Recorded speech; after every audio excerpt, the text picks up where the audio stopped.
दिवस की सभी को बहुत बहुत शुभकामनाएं। दुनिया में भारत का लोकतंत्र सबसे मजबूत, सशक्त और जवाबदेह है।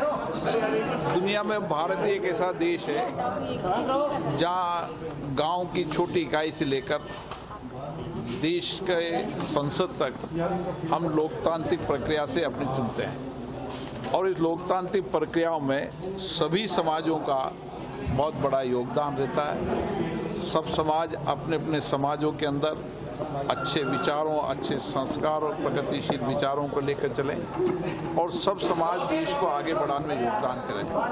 2047 में विकसित भारत के सपनों को पूरा करने के लिए सबको सामूहिक योगदान करना पड़ेगा, मिलकर योगदान करना पड़ेगा और हम सब मिलकर किस तरीके से विकसित भारत में अपना योगदान दे सकते हैं, अपने कर्तव्य निभा सकते हैं। लोकतंत्र डेमोक्रेसी में हमारे संविधान के अंदर ये लिखा है, कर्तव्य पालना और अधिकार भी मांगना। अब समय आ गया कि अपने अपने कर्तव्य को निभाते हुए देश को आगे बढ़ाएं। वैश्य समाज भी लगातार आज़ादी के पहले और आज़ादी के बाद भी इस तरीके का समाज के अंदर सामाजिक समरसता और समाज में योगदान देता है। मैं संगठन के लोगों को बधाई देता हूं। सर, इन्वेस्टमेंट होने जा रहा है राजस्थान में। आर्थिक रूप से राजस्थान में जो विकसित राजस्थान आर्थिक रूप से बहुत बड़ी संभावना है।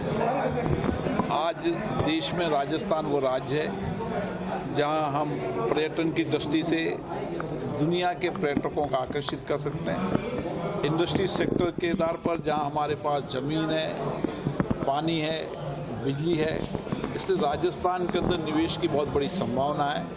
राज्य के मुख्यमंत्री माननीय भजन लाल जी इसके लिए प्रयास कर रहे हैं। माननीय मोदी जी देश के अंदर नया निवेश लाने का प्रयास कर रहे हैं। अब समय आ गया है कि दुनिया पहले भारत को बाजार समझती थी, अब भारत दुनिया का वो बाजार समझकर आने वाले समय के अंदर जितनी भी नई टेक्नोलॉजी है वो नई टेक्नोलॉजी भारत में आएगी, उनकी इंडस्ट्री भारत में लगेगी। हम भारत के अंदर भी, भारत के बाहर भी निर्यात करने की, एक्सपोर्ट करने की ताकत आने वाले समय भारत में बढ़ेगी। अभी भी हम डिफेंस से सहित ऐसे सेक्टरों में जहाँ कभी एक्सपोर्ट नहीं करते थे, आज वहाँ एक्सपोर्ट करने लगे, इसलिए उसमें राजस्थान की बहुत बड़ी संभावना है। सर, अन्य देश भर के अन्य राज्यों में चुनाव भी है और राजस्थान में उपचुनाव भी है। जातिगत जनगणना कितना संभव है?